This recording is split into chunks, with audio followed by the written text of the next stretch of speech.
Welcome back to CIA Declassified. Today we look at the invisible architecture of national security, a digital ledger where names are written in permanent ink. The setting is the command center of a shadow government. Imagine a software system that knows your travel habits, your bank statements, and your political leanings. Now imagine that system assigning you a color code that determines whether you are essential or a threat during a time of crisis.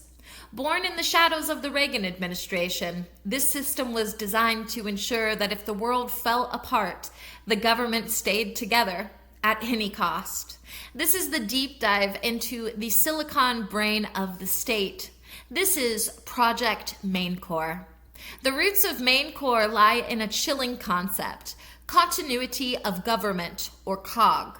The project was established in 1982 under the direction of the National Security Council. Its primary function was to store data on individuals who might lead an insurrection during a national emergency, such as a nuclear strike or widespread civil unrest.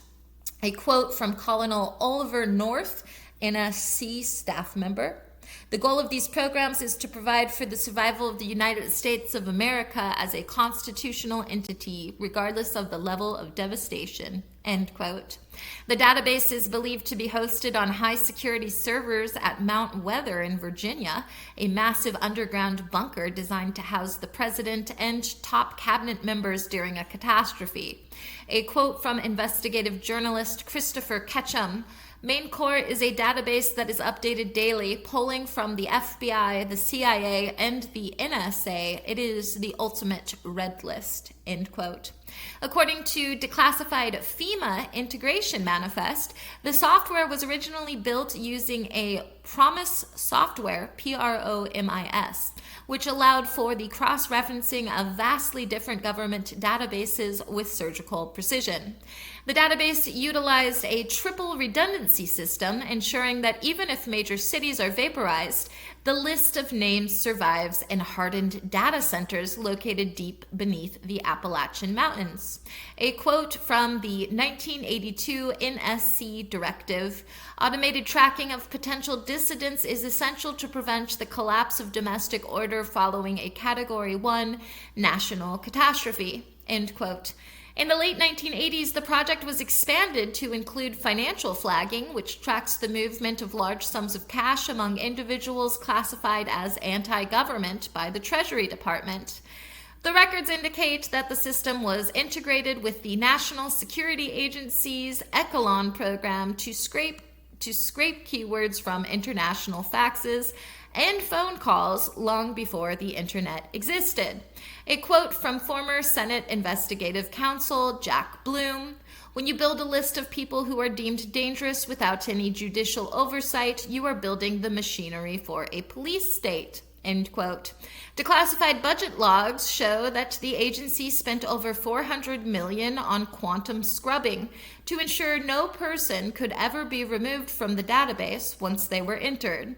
The system currently utilizes a social graph algorithm that analyzes who you speak to, tagging you as a threat simply by your proximity to other people on the list. A quote from a 2002 internal FEMA briefing: "The Main Core database is our primary tool for neutralizing internal instability during the transition to a continuity of government state." End quote.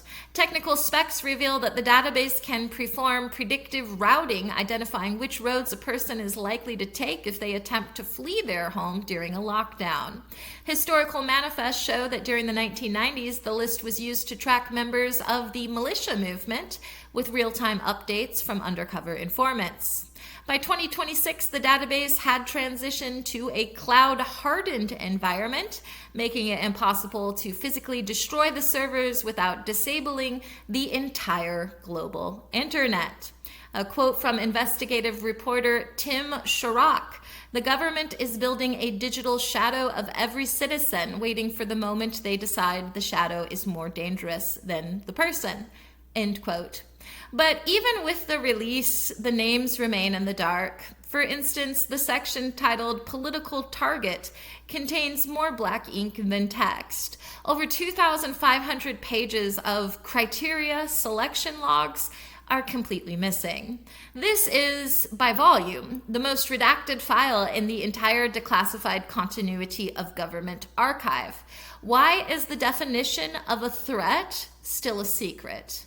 Get ready for the theory of the midnight knock. Speculation suggests Maine Corps has already been activated, and we are actually under a shadow emergency. This theory claims the redactions hide the names of specific 2024 political figures who were marked for behavioral correction or preemptive neutralization, and the blacked out pages detail the silent abductions that have already taken place.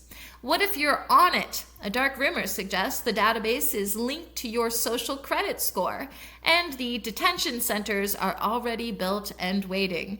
This theory claims the redactions in the facility location section hide the fact that thousands of shipping containers have been converted into digital cages equipped with biometric scanners to hold 8 million people that may be on the list. Some imagine the 2,500 redacted pages of the biometric section hides the fact that the agency is using Maine Corps to track individuals with specific genetic markers that make them mentally resistant to government messaging. Theorists looking at the blacked out banking integration logs argue the database has a delete button for your bank account, allowing the government to vaporize a threat's entire life in seconds, leaving them with no money, no identity, and no exit.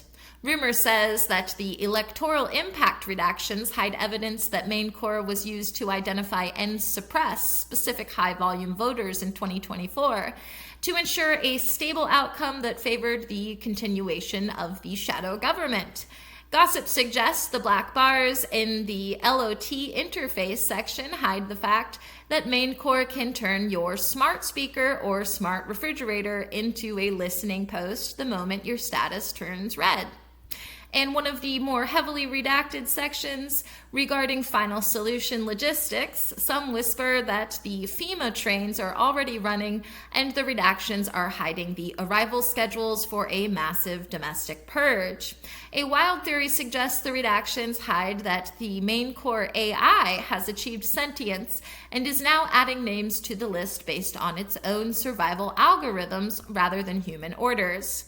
Dark whispers suggest the redacted pages detail a plan to use ancestry databases like 23andMe and Ancestry.com to identify the descendants of past revolutionaries and mark them as hereditary threats.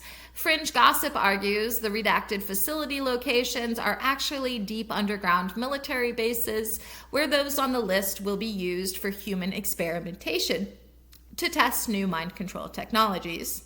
Speculation persists that the signal detention section is redacted because it describes using cell towers to emit infrasonic frequencies that cause physical illness only in individuals tagged by the database.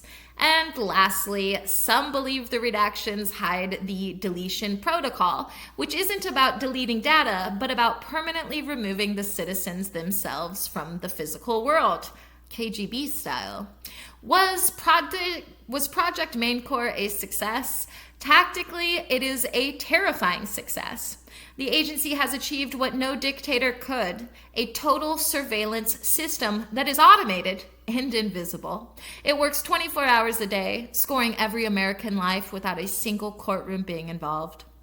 Strategically, it remains unproven. Because it has never been publicly activated for mass detention, we don't know if the system would collapse under its own weight or if it would turn the country into a digital panopticon.